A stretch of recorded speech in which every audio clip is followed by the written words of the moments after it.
यह एक अंधेरी और तेज बारिश वाली रात थी जब अब्दुल परिवार ने विलो क्रीक के पास की पुराने छोड़ी हुई घर में आश्रय ढूंढा। उन्हें नहीं पता था कि स्थानीय लोगों ने पीढ़ियों से घर में आत्माओं की बुराई के बारे में बात करते थे।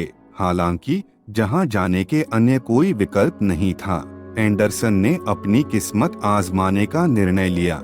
जाहिर नहीं था कि अंधेरा खतरा उनकी बिना जानकारी में ही उनके आसपास छुपा था। मध्यरात्रि होते होते अजीब आवाजें लॉबी में गूंजने लगीं। परिवार पहले से ही परेशान थे और भी ज्यादा बेचैन करने लगी थीं।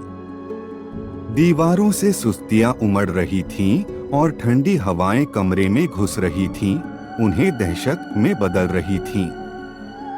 सबसे छोटी बेटी लिली ने दावा किया कि उसे दर्पण में एक प्रतिमा की हल्की रेखा दिखाई दे रही है, लेकिन उसके माता-पिता ने इसे अपनी कल्पना समझा।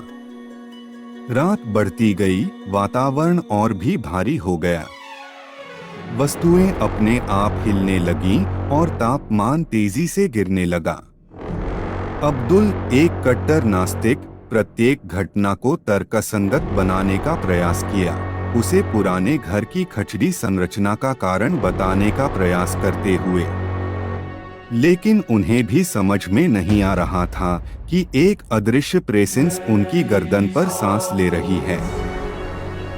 परिवार की बेचैनी का शीर्ष बिंदु उस समय आया जब उनका सबसे छोटा बेटा टिमी अचानक गायब हो गया। घर की भयानक खोज निष्फल साबित हुई और उनकी मदद के अनुरोध निरर्थक रहे। उनकी बेहद विचलितता में मिसेस अब्दुल ने छत में छुपे हुए एक फड़किया हुआ जर्नल ढूंढा, जिसमें घर की दुर्भाग्यपूर्ण इतिहास की कहानी छुपी थी। जर्नल में वर्णित था सारा विलो की भूत की कहानी, एक पीड़ित आत्मा जिसे इसी घर में एक शताब्दी पहले अन्याय किया और मार दिया गया था।